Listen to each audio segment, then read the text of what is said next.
Hi hello friends, ನಮಸ್ಕಾರ. ಎಲ್ರಿಗೂ ಹೊಸ ವರ್ಷದ ಹಾರ್ದಿಕ ಶುಭಾಶಯಗಳು and happy new year. Welcome to 2025. ನಮ್ಮನೇಲೂ ಕೂಡ ನಾವು ನ್ಯೂ ಇಯರ್ನ ತುಂಬ ಚೆನ್ನಾಗಿ ಆ್ಯಂಡ್ ಪುಟ್ಟ ಫ್ಯಾಮಿಲಿ ಅಂತಲೇ ನಮ್ಮದು ಹೇಳ್ಬೋದು. ಹಾಗೂ ತುಂಬ ಚೆನ್ನಾಗಿ ನಾವು ನ್ಯೂ ಇಯರನ್ನು ಸೆಲೆಬ್ರೇಷನ್ ಮಾಡಿದ್ವಿ. ನಾನಿಲ್ಲಿ ಓರಿಯೋ ಬಿಸ್ಕೆಟನ್ನು ತೊಗೊಂಡು ಮನೆಯಲ್ಲೇ ಓರಿಯೋ ಕೇಕನ್ನು ಕೂಡ ತುಂಬಾ ಚೆನ್ನಾಗಿ ಮಾಡಿದ್ದೆ. ಬನ್ನಿ ನೋಡೋಣ ಕೇಕನ್ನು ಹೇಗೆ ಮಾಡೋದು. ಹಾಗೂ ನಾನು ಮತ್ತು ನಮ್ಮ ಮನೆಯವರು, ನಮ್ಮ ಅತ್ತೆ, ನನ್ನ ಮಕ್ಕಳು ಕೂಡ ತುಂಬಾ ಚೆನ್ನಾಗಿ ಕೇಕನ್ನು ಕಟ್ ಮಾಡಿಕೊಂಡು ಸೆಲೆಬ್ರೇಷನ್ ಮಾಡಿದ್ವಿ. ಆ ವೀಡಿಯೋಸ್ನ ನಿಮಗೆ ನಾನು ಕ್ಲಿಪ್ಸ್ ಆ್ಯಡ್ ಮಾಡ್ತಾ ಹೋಗ್ತೀನಿ. ಖಂಡಿತವಾಗ್ಲೂ ಇವತ್ತು ಒಂದು ಒಳ್ಳೆಯ ದಿನನೇ ಅಂತಲೇ ಹೇಳ್ಬೋದು. ಬನ್ನಿ ನೋಡೋಣ ಮೊದಲಿಗೆ ಹೇಗೆ ಮಾಡೋದಂತ ತೋರಿಸ್ಕೊಡ್ತಾ ಹೋಗ್ತೀನಿ. ಮೊದಲಿಗೆ ನಾನು ಒಂದು ಪ್ಲೇಟ್ಗೆ ಇಲ್ಲಿ 30 ರುಪೀಸ್ದು ಓರಿಯೋ ಪ್ಯಾಕೆಟ್ಸನ್ನು ತೊಗೊಂಡಿದ್ದೀನಿ. 2 ಪ್ಯಾಕೆಟ್ಸ್ ಬಿಸ್ಕೆಟನ್ನು ತೊಗೊಂಡಿದ್ದೀನಿ. ನಿಮಗೆ ಎಷ್ಟು ಕ್ವಾಂಟಿಟಿ ಬೇಕೋ ನೀವು ಅಷ್ಟು ಕ್ವಾಂಟಿಟಿನ ತೊಗೊಳ್ಬೋದು. ಮೊದಲಿಗೆ ಒಂದು ಬಿಸ್ಕೆಟ್ ತೆಗೆದುಕೊಂಡು ನಾನು ಪ್ಲೇಟ್ಗೆ ತಗೊಂಡಿದ್ದೀನಿ. ಖಂಡಿತವಾಗ್ಲೂ ನೋಡಿ, ಯಾವುದೇ ರೀತಿ ಮೈದಾ ಇಲ್ಲದೆ, ಮೊಟ್ಟೆ ಇಲ್ಲದೆ, ಓವನ್ ಇಲ್ಲದೆ ಅತಿ ಸುಲಭವಾಗಿ ಅತಿ ಕಡಿಮೆ ಸಮಯದಲ್ಲಿ ನಿಮಗೆ ಕೇಕನ್ನು ಮಾಡೋದು ನಾನು ತೋರಿಸ್ಕೊಡ್ತಾ ಹೋಗ್ತೀನಿ. ಖಂಡಿತವಾಗ್ಲೂ ವಿಡಿಯೋನ ಕೊನೆವರೆಗೆ ಸ್ಕಿಪ್ ಮಾಡದೆ ನೋಡಿ. ಈಗ ನಾನು ಬಿಸ್ಕೆಟ್ ಎಲ್ಲ ಒಂದು ಪ್ಲೇಟ್ಗೆ ಚೆನ್ನಾಗಿ ಹಾಕ್ಕೊಂಡಿದ್ದೀನಿ. ನಾನು 2 ಪ್ಯಾಕೆಟ್ 30 ರುಪೀಸ್ದು 2 ಪ್ಯಾಕೆಟ್ ಬಿಸ್ಕೆಟನ್ನು ತೊಗೊಂಡಿದ್ದೀನಿ.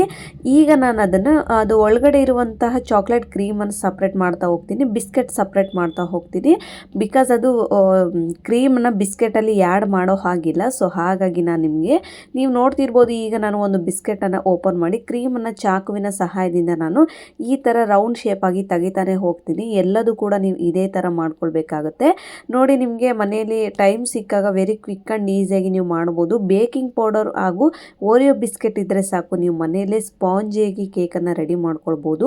ನೋಡಿ, ಯಾರೆಲ್ಲ ಈ ವಿಡಿಯೋನ ನೋಡಿಲ್ಲ ಕೊನೆವರೆಗೂ ನೋಡಿ, ನಾನು ಯಾವ ಥರ ಕೇಕ್ ಬಂದಿದೆ, ಬಟ್ ನಾವು ಯಾವ ಥರ ಮನೆಯಲ್ಲೇ ಸೆಲೆಬ್ರೇಷನ್ ಮಾಡಿದ್ವಿ ಅಂತ ನಿಮಗೆ ತೋರಿಸ್ತಾ ಹೋಗ್ತೀನಿ. ಖಂಡಿತವಾಗ್ಲೂ ಈ ವಿಡಿಯೋ ಇಷ್ಟ ಆಗಿದ್ರೆ ಒಂದು ಫ್ಯಾಮಿಲಿಗೆ, ನಮ್ಮ ಫ್ಯಾಮಿಲಿಗೆ ಒಂದು ಲೈಕನ್ನು ಕೊಡೋದು ಮಾತ್ರ ಮರಿಬೇಡಿ. ನೋಡಿ, ಈಗ ನಾನು ಚೆನ್ನಾಗಿ ಎಲ್ಲ ಬಿಸ್ಕೆಟ್ನು ಕೂಡ ಕ್ರೀಮೇ ಸಪ್ರೇಟ್ ಮಾಡ್ಕೊಂಡಿದ್ದೀನಿ, ಬಿಸ್ಕೆಟನ್ನೇ ಸಪ್ರೇಟ್ ಮಾಡ್ಕೊಂಡಿದ್ದೀನಿ. ಈ ಥರ ನೀವು ಮಾಡ್ಕೋಬೇಕಾಗುತ್ತೆ. ಈಗ ಒಂದು ಬೌಲ್ಗೆ ನಾನು ಸಪ್ರೇಟಾಗಿ ಮಾಡಿರುವಂಥ ಬಿಸ್ಕೆಟನ್ನು ತೊಗೊಂಡು ಒಂದು ಬೌಲ್ಗೆ ಹಾಕ್ಕೊಂಡಿದ್ದೀನಿ. ಕ್ರೀಮನ್ನು ಅದನ್ನು ಸೈಡಲ್ಲಿ ಎತ್ತಿಟ್ಕೊಂಡ್ಬಿಡಿ. ನೆಕ್ಸ್ಟ್ ಅದನ್ನು ಸ್ಟೆಫನ್ನು ನಾನು ತೋರಿಸ್ತೀನಿ. ಈಗ ಇದಕ್ಕೆ ಸ್ವಲ್ಪ ನಾನು 1 ಕಪ್ ಅಂದರೆ 2ರಿಂದ ಈ ಕಪ್ ಅಳತೆಯಲ್ಲಿ ಒಂದು 3ರಿಂದ 4 ಕಪ್ ಹಾಲನ್ನು ತೊಗೊಂಡಿದ್ದೀನಿ. ಕಾಯಿಸಿ ಆರಿಸಿರುವಂಥ ಹಾಲನ್ನು ತೊಗೊಳ್ಬೇಕಾಗುತ್ತೆ. ಹಾಲನ್ನು ಒಂದೇ ಸಮನೆ ನೀವು ಜಾಸ್ತಿ ಹಾಲಕ್ಕೆ ಬಿಡಬೇಡಿ. ಸ್ವಲ್ಪನೇ ಹಾಲು ಹಾಕ್ಕೊಳ್ತಾ ಹೋಗಬೇಕು. ಹಾಗಾಗಿ ನಾನು ಟೋಟಲಾಗಿ 3ರಿಂದ 4 ಕಪ್ ಹಾಲನ್ನು ನೋಡಿಕೊಂಡು ತೊಗೊಂಡಿದ್ದೀನಿ. ನೋಡಿ, ನೀವು ಈಗ ಚೆನ್ನಾಗಿ ಇದನ್ನು ಬಿಸ್ಕೆಟ್ ಸ್ವಲ್ಪ ಹಾಲಲ್ಲಿ ನೆನೆಬೇಕಾಗುತ್ತೆ. ಒಂದೇ ಸಮನೆ ನೀವು ಹಾಲು ಹಾಕಿದ್ಮೇಲೆ ಇದೇನಪ್ಪ ಬಿಸ್ಕೆಟ್ ಚೆನ್ನಾಗಿ ಮೆಲ್ಟ್ ಆಗ್ತಾ ಇಲ್ಲ ಅಂತ ಅಂದ್ಕೊಳ್ಬೇಡಿ. ಸ್ವಲ್ಪ ಅದಕ್ಕೂ ಟೈಮ್ ಬೇಕಲ್ವ, ಸ್ವಲ್ಪ ಅದು ಬಿಸ್ಕೆಟ್ ಎಲ್ಲ ಚೆನ್ನಾಗಿ ನೆನಿಬೇಕು ಹಾಲಲ್ಲಿ. ಸೊ ಹಾಗಾಗಿ ಎಲ್ಲಿವರೆಗೂ ನೀವು ಈ ಥರ ನೀವು ಸ್ಟೆಫನ್ನ ರೆಡಿ ಮಾಡ್ಕೊಳ್ಬೇಕಾಗುತ್ತೆ. ಈ ಥರ ನೀವು ಮಿಕ್ಸ್ ಮಾಡ್ಕೊಳ್ಬೇಕಾಗುತ್ತೆ. ನೀವು ನೋಡ್ತಿರ್ಬೋದು, ವಿಕ್ಸರ್ ಸಹಾಯದಿಂದ ನಾನು ಇದನ್ನು ಮಿಕ್ಸ್ ಮಾಡ್ಕೊಳ್ತಾ ಇದ್ದೀನಿ. ನೀವು ನೋಡ್ತಿರ್ಬೋದು. ನೋಡಿ, ಸ್ವಲ್ಪನೇ ಹಾಲನ್ನು ಹಾಕ್ಕೊಂಡು ನೀವು ಚೆನ್ನಾಗಿ ಈ ಥರ ಮಿಕ್ಸ್ ಮಾಡ್ಕೊಳ್ಬೇಕಾಗುತ್ತೆ. ಖಂಡಿತವಾಗ್ಲೂ ನೋಡಿ, ಅತಿ ಕಡಿಮೆ ಸಮಯದಲ್ಲಿ ಮಕ್ಕಳಿಗೆ ಇಷ್ಟವಾಗುವಂತಹ ಈ ಕೇಕನ್ನು ರೆಡಿ ಮಾಡಿ ನೀವೇ ಮನೆಯಲ್ಲಿ ನ್ಯೂ ಇಯರನ್ನು ಸೆಲೆಬ್ರೇಷನಲ್ಲಿ ಮಾಡೋದ್ರಲ್ಲಿ ಇರೋ ಖುಷಿ ಇದೆ ಅಲ್ವಾ. ನಿಜವಾಗ್ಲೂ ಅದನ್ನು ನಾವು ಹೊರಗಡೆಯಿಂದ ಕೇಕ್ ತಂದರೂ ಕೂಡ ಅಷ್ಟು ಖುಷಿ ಅನಿಸೋದಿಲ್ಲ. ನನಗೆ ಮಾತ್ರ ಸ್ಪೆಷಲ್ ಇವತ್ತು ನನ್ನ ಮಗಳು ಕೂಡ ಇದ್ದಾಳೆ. ನನ್ನ ಸಣ್ಣ ಮಗಳು ಮಲ್ಕೊಂಡಿದ್ಲು, ನನ್ನ ದೊಡ್ಡ ಮಗಳು ಎದ್ದಿದ್ಲಲ್ವ. ಸೊ ಹಾಗಾಗಿ ಅವಳಿಗೇನೆ ನಾನು ಹೊಸ ಡ್ರೆಸ್ಸನ್ನು ಹಾಕ್ಕೊಂಡು ನ್ಯೂ ಇಯರ್ ಸೆಲೆಬ್ರೇಷನ್ ಕೂಡ ಮಾಡಿದ್ವಿ ಮನೆಯಲ್ಲಿ. ನೋಡಿ, ಇನ್ನೂ ಸ್ವಲ್ಪ ಹಾಲನ್ನು ಹಾಕ್ಕೊಂಡು ನಾನು ಚೆನ್ನಾಗಿ ಈ ಥರ ನಾವು ಮಿರ್ಚಿ ಮಾಡುವಾಗ ಯಾವ ಥರ ಹಿಟ್ಟು ನಾದ್ಕೊಂಡಿರ್ತೀವಲ್ವ ಆ ಥರ ಇಟ್ಟಿರಬೇಕು. ಅಲ್ಲಿವರೆಗೂ ನೀವು ಚೆನ್ನಾಗಿ ಮೆಲ್ಟ್ ಮಾಡಿಕೊಂಡು, ನಾನು ಈಗ 1.5 ಸ್ಪೂನ್ ಆಗುವಷ್ಟು ಬೇಕಿಂಗ್ ಪೌಡರನ್ನು ತೊಗೊಂಡಿದ್ದೀನಿ. ಬೇಕಿಂಗ್ ಸೋಡಾ ಅಲ್ಲ, ಬೇಕಿಂಗ್ ಪೌಡರ್ ಬೇರೆ ಸಿಗುತ್ತೆ, ಅದು ಕೇಕ್ದು. ನೀವು ಸ್ಟೋರ್ಗಳಲ್ಲಿ ಹೋಗಿ ಕೇಳಿದರೆ ಕೊಡ್ತಾರೆ. ಬೇಕಿಂಗ್ ಸೋಡಾ ಹಾಕಿದರೆ ಸ್ಪಾಂಜಿಯಾಗಿ ನಿಮಗೆ ಕೇಕ್ ರೆಡಿ ಆಗೋದಿಲ್ಲ. ಸೊ ಹಾಗಾಗಿ ಬೇಕಿಂಗ್ ಪೌಡರ್ನೇ ಮಿಸ್ ಮಾಡದೆ ಹಾಕ್ಕೊಳ್ಬೇಕಾಗುತ್ತೆ. ನೋಡಿ, ಈಗ ಚೆನ್ನಾಗಿ ಮೆಲ್ಟ್ ಆಗಿದೆ. ಈಗ ನಾನು ಒಂದು ಪಾತ್ರೆಗೆ ಸಿಲ್ವರ್ ಪಾತ್ರೆನ ತೊಗೊಂಡಿದ್ದೀನಿ. ಸ್ವಲ್ಪ ಗಟ್ಟಿ ಪಾತ್ರೆ ಆಗಿರಬೇಕು ಕೇಕ್ ಮಾಡಲಿಕ್ಕೆ. ಅದಕ್ಕೆ ಬಟರ್ ಪೇಪರನ್ನು ಹಾಕಿ ಚೆನ್ನಾಗಿ ಆಯಿಲನ್ನು ಸ್ಕ್ರಬ್ ಮಾಡ್ಕೊಳ್ತಾ ಇದ್ದೀನಿ. ನೀವು ನೋಡ್ತಿರ್ಬೋದು. ಸ್ವಲ್ಪ ಆಯಿಲನ್ನು ಜಾಸ್ತಿ ಸ್ಕ್ರಬ್ ಮಾಡ್ಕೊಳ್ಳಿ, ಬಿಕಾಸ್ ಕೇಕ್ ತಳ ಹತ್ತೋದಿಲ್ಲ ಹಾಗೂ ಪೇಪರ್ಗೂ ಜಾಸ್ತಿ ತಳ ಹಿಡಿಲಾರ್ದಂಗೆ ಅದು ಚೆನ್ನಾಗಿ ಬಿಟ್ಬಿಡುತ್ತೆ. ಸೊ ಹಾಗಾಗಿ ನಾನು ಎಣ್ಣೆಯನ್ನು ತೊಗೊಂಡು ಚೆನ್ನಾಗಿ ಪಾತ್ರೆಗೂ ಹಾಗೂ ಬಟರ್ ಪೇಪರ್ಗೆ ಚೆನ್ನಾಗಿ ಸ್ಕ್ರಬ್ ಮಾಡ್ಕೊತಾ ಇದ್ದೀನಿ. ಬಟರ್ ಪೇಪರ್ ಇಲ್ಲ ಅನ್ನೋರು ಆಯಿಲನ್ನು ಸ್ಕ್ರಬ್ ಮಾಡಿಕೊಂಡು ನೀವು ಮೈದಾ ಹಿಟ್ಟಿನ ನೀರನ್ನು ಕೂಡ ಸ್ವಲ್ಪ ಹಚ್ಕೊಳ್ಬೇಕಾಗುತ್ತೆ. ಆಗ ಮಾತ್ರ ಕೇಕ್ ಸ್ವಲ್ಪ ಚೆನ್ನಾಗಿ ಬರುತ್ತೆ. ಬಟರ್ ಪೇಪರ್ ಇದೆ, ಪರ್ಫೆಕ್ಟಾಗಿ ನಿಮಗೆ ಕೇಕ್ ಕೂಡ ರೆಡಿ ಆಗುತ್ತೆ ಅಂತಲೇ ಹೇಳ್ಬೋದು. ನಾನೀಗ ಪಾತ್ರೆ ಸುತ್ತಲೂ ಕೂಡ ಚೆನ್ನಾಗಿ ಅದನ್ನು ಆಯಿಲನ್ನು ಸ್ಕ್ರಬ್ ಮಾಡ್ಕೊಳ್ತಾ ಇದ್ದೀನಿ. ನೀವು ನೋಡ್ತಿರ್ಬೋದು. ಈಗ ನಾನು ರೆಡಿ ಮಾಡಿ ಇಟ್ಕೊಂಡಿರುವಂತಹ ಮೆಲ್ಟ್ ಆಗಿರುವಂತಹ ಬಿಸ್ಕೆಟನ್ನು ಇದರಲ್ಲಿ ಮಿಕ್ಸ್ ಮಾಡಿ ಇಟ್ಕೊಂಡಿರುವಂತಹ ಪೇಸ್ಟನ್ನು ಇದರಲ್ಲಿ ಹಾಕ್ಕೊಳ್ತಾ ಇದ್ದೀನಿ. ನೀವು ನೋಡ್ತಿರ್ಬೋದು ನಾನು ಸ್ವಲ್ಪ ತುರಿ ತುರಿಯಾಗಿಯೇ ಅದನ್ನು ಕ್ರೀಮ್ನ ರೆಡಿ ಮಾಡ್ಕೊಂಡಿದ್ದೀನಿ. ಯಾಕೆ ಅಂದರೆ ಸ್ವಲ್ಪ ತಿನ್ನುವಾಗ ಸ್ಪಾಂಜಿಯಾಗಿ ಬರಲಿ ಅಂತ. ಸೊ ಹಾಗಾಗಿ ಇದನ್ನು ಚೆನ್ನಾಗಿ ಅದರಲ್ಲಿ ಹಾಕಿ ಒಂದೆರಡು ಸಲ ನೀವು ನೋಡಿ ಒಂದೆರಡು ಸಲ ಚೆನ್ನಾಗಿ ಪ್ರೆಸ್ ಮಾಡಿದರೆ ಸಾಫ್ಟಾಗಿ ಆ್ಯಂಡ್ ಒಂದೇ ಲೆವೆಲ್ಗೆ ಕೇಕ್ ಕೂಡುತ್ತೆ. ಈಗ ಒಂದು ಕುಕ್ಕರ್ಗೆ ನಾನು ಕೆಳಗಡೆ ಒಂದು ಪ್ಲೇಟನ್ನು ಡಬ್ಬಾಕಿದ್ದೀನಿ.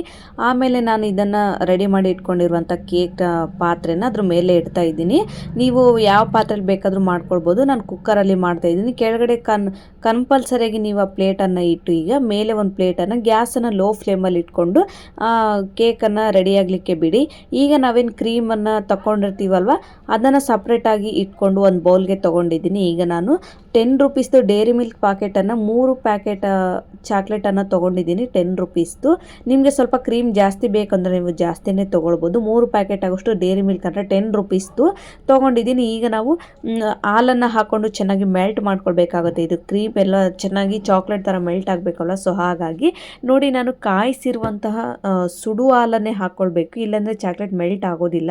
ನೋಡಿ ಒಂದು 5 ನಿಮಿಷ ನೀವು ಕುಕ್ಕರ್ ಮೇಲೆ ನಾವೇನು ಪ್ಲೇಟನ್ನು ಇಟ್ಟಿರ್ತೀವಲ್ವ ಅದ್ರ ಮೇಲೆ ಇಟ್ಟರೆ ಕೆಳಗಡೆ ಆಗುವಂಥ ತಾಪಕ್ಕೆ ಬಿಸಿಗೆ ಅದು ಬೇಗ ಮೆಲ್ಟ್ ಆಗಿಬಿಡುತ್ತೆ. ನಾನು ಇದೇ ಥರ ಮಾಡೀನಿ, ಬಟ್ ಅದನ್ನು ವೀಡನ್ನು ಕ್ಲಿಪ್ ಹಾಕಿಲ್ಲ ಅಷ್ಟೇ. ಸೊ ನಾನು ಹಾಗಾಗಿ ಈ ಥರ ನೀವು ಮಿಕ್ಸ್ ಮಾಡಿ ಒಂದು 2-3 ನಿಮಿಷ ಚೆನ್ನಾಗಿ ಈ ಥರ ಕಲಸಿ ಕುಕ್ಕರ್ ಪ್ಲೇಟ್ ಮೇಲೆ ಈಗ ನೋಡಿ ಕುಕ್ಕರ್ ಪ್ಲೇಟ್ ಏನಿದೆಯಲ್ಲ ಅದ್ರ ಮೇಲೆ ಇಟ್ಬಿಡಿ, ಚೆನ್ನಾಗಿ ಮೆಲ್ಟ್ ಆಗುತ್ತೆ.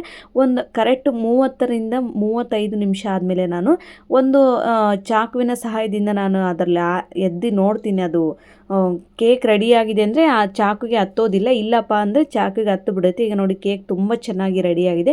ಗ್ಯಾಸನ್ನು ಲೋ ಫ್ಲೇಮಲ್ಲೇ ಇಟ್ಕೊಂಡು ಹಾಫ್ ಆನ್ ಅವರ್ ನೀವು ಕಂಪಲ್ಸರಿಯಾಗಿ ಮುಚ್ಚಿಬಿಡಬೇಕಾಗುತ್ತೆ. ಈಗ ನಾನು ತೋರಿಸ್ತಾ ಇದ್ದೀನಿ ಕೆಳಗಡೆ ಒಂದು ಪ್ಲೇಟನ್ನು ಇಟ್ಟು ಆ ಪ್ಲೇಟ್ ಮೇಲೆ ನಾನು ಕೇಕನ್ನು ಒಂದು ಬಟ್ಟೆ ಸಹಾಯದಿಂದ, ಯಾಕೆಂದರೆ ಕೇಕ್ ತುಂಬ ಸುಡುತ್ತೆ, ಅದು ಸಿಲ್ವರ್ ಪಾತ್ರೆ ಅಲ್ವಾ. ಸೊ ಹಾಗಾಗಿ ಚೆನ್ನಾಗಿ ಬಟ್ಟೆನ ಹಿಡ್ಕೊಂಡು ನಾನು ಪಾತ್ರೆನ ಡಬ್ಬಾಕಿದ್ದೀನಿ. ನೀವು ನೋಡ್ತಿರ್ಬೋದು ತುಂಬಾ ಸುಡುತ್ತೆ.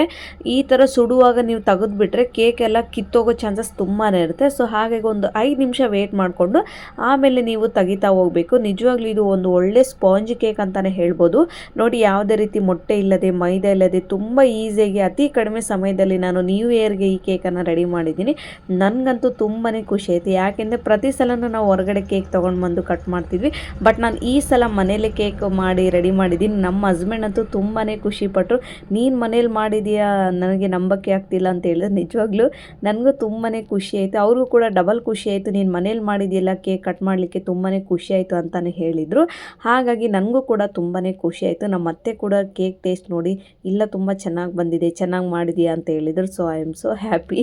ಈಗ ನಾನು ಮೆಲ್ಟ್ ಆಗಿರುವ ಚಾಕ್ಲೇಟನ್ನು ಒಂದು 5 ನಿಮಿಷ ನಾನು ಕೆಳಗಡೆ ಹೇಳಿದ್ವಲ್ಲ ಆ ಕುಕ್ಕರ್ ಪ್ಲೇಟ್ ಮೇಲೆ ಇಟ್ಟಿದ್ದೀನಿ. ನೋಡಿ ಎಷ್ಟು ಚೆನ್ನಾಗಿ ಬಿಸಿಗೆ ಮೆಲ್ಟ್ ಆಗಿದೆ ಅಂತ ನೀವು ನೋಡ್ತಿರ್ಬೋದು. ಈಗ ಮೆಲ್ಟ್ ಆಗಿರುವ ಚಾಕ್ಲೇಟ್ ಕ್ರೀಮನ್ನು ಕೇಕ್ ಮೇಲೆ ಹಾಕ್ತಾ ಹೋಗ್ತೀನಿ. ನಿಮಗೆ ಎಷ್ಟು ಶುಗರ್ ಕಂಟೆಂಟ್ ಬೇಕೋ ನೀವು ಹಾಕ್ಕೊಂಡು ನೋಡಿ ಹಾಕ್ಕೊಳ್ಬೋದು. ಖಂಡಿತವಾಗ್ಲೂ ನೀವೊಂದು ಸಲ ಮನೇಲಿ ಟ್ರೈ ಮಾಡಿ ನೋಡಿ, ತುಂಬಾ ಚೆನ್ನಾಗಿ ಬಂದಿತ್ತು. ಹಾಗೂ ನಾನು ನಮ್ಮ ಮನೆಯವರ ಹಸ್ಬೆಂಡ್ ಸಪೋರ್ಟ್ ಇಲ್ಲದೆ, ನಾನು ನಮ್ಮಮ್ಮ ಅತ್ತೆ ನಮ್ಮ ಫ್ಯಾಮಿಲಿ ಸಪೋರ್ಟ್ ಇಲ್ಲದೆ ನಾನು ಏನೂ ಮಾಡೋಕ್ಕಾಗೋದಿಲ್ಲ. ಸೊ ಹಾಗಾಗಿ ನಮ್ಮ ಫ್ಯಾಮಿಲಿ ಮೆಂಬರ್ಸ್ಗೆಲ್ಲರಿಗೂ ಹೊಸ ವರ್ಷದ ಆರ್ಥಿಕ ಶುಭಾಶಯಗಳಂತಲೇ ಹೇಳ್ತೀನಿ. ನೋಡಿ ಕೇಕ್ ತುಂಬಾ ಚೆನ್ನಾಗಿ ವೆರಿ ಕ್ವಿಕ್ ಆ್ಯಂಡ್ ಈಸಿಯಾಗಿ ನಾನು ಕೇಕನ್ನು ರೆಡಿ ಮಾಡ್ಕೊಂಡಿದ್ದೀನಿ. ಈಗ ನಾನು ಚಾಕ್ಲೇಟ್ಸ್ ಕುಕ್ಕೀಸನ್ನು ಹಾಕ್ಕೊಳ್ತಾ ಇದ್ದೀನಿ. ಇದು ಪ್ಯಾಕೆಟ್ ಕೂಡ ಸಿಗುತ್ತೆ ಹೊರಗಡೆ ಸ್ಟೋರ್ಗಳಲ್ಲಿ. ಚಾಕ್ಲೇಟ್ಸನ್ನು ಹಾಕ್ಕೊಳ್ತಾ ಇದ್ದೀನಿ. ನೀವು ನೋಡ್ತಿರ್ಬೋದು ಈ ಚಾಕ್ಲೇಟ್ಸ್ ನನ್ನ ಮಗಳಿಗೆ ತುಂಬಾ ಇಷ್ಟ. ಸೊ ಹಾಗಾಗಿ ನಾನು ಇದನ್ನು ಅಲ್ಲೊಂದು ಚೆನ್ನಾಗಿ ಹಾಕ್ಕೊಳ್ತಾ ಇದ್ದೀನಿ. ಡೆಕೋರೇಷನ್ಗೆ ಮಾತ್ರ ಹಾಕ್ಕೊಂಡಿದ್ದೀನಿ ಚಾಕ್ಲೇಟ್ಸನ್ನು ನಾನು. ನೋಡಿ ಈ ವಿಡಿಯೋ ನಿಮಗೆ ಇಷ್ಟ ಆಗಿದೆ ನೋಡಿ. ನನ್ನ ಮಗಳು ಕೂಡ ತುಂಬಾ ಖುಷಿ ಪಟ್ಲು. ಮಾರ್ನಿಂಗೇ ಬೇಗ ಅಮ್ಮ ನನಗೆ ಡ್ರೆಸ್ ಹಾಕು, ರೆಡಿ ಮಾಡು, ನಾನು ಕೇಕ್ ಕಟ್ ಮಾಡ್ತೀನಿ ಅಂತ ಹೇಳಿದ್ಲು.